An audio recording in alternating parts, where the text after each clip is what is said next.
which again, somebody else was just not available anymore. Rex was doing the gig, drummers had passed it around, and I'm like, hey, I'll do it.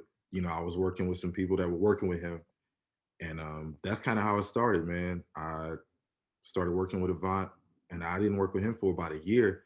I got the call to do Nicki from Omar Edwards, Adam Blackstone, which that's a whole long story how I know them.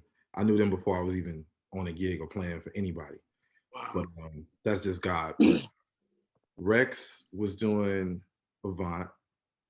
Uh, Rex was doing Mary, and then he went on to do American Idol, and he called me to start filling in with Mary J.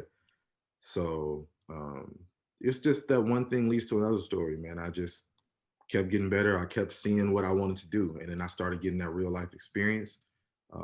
Adam called Rex to do Nicki. He couldn't do it. He called me, and that's been 10 years at this point Wow. with her. Wow.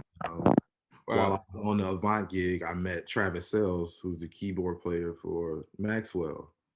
And so at the time, they were like, yo, Chris Dave is, probably going to, be done with this gig. He's going to do his own thing. And they like, we need a drummer. So Derek Hodge, who was the MD at the time that works with Chris and Rob, he calls Trav like, yo, we need a drummer.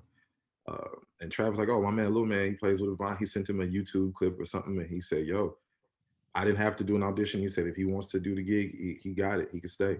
And I went there kind of as a fill-in again. You know what I'm saying? Because even during that time, they had Mark Kohlenberg who was playing, and he even came back. And then, he was unavailable again. And they was like, yo, if you could do it this time, you could stay. Max wants you to stay. And that's been 8 years. Wow.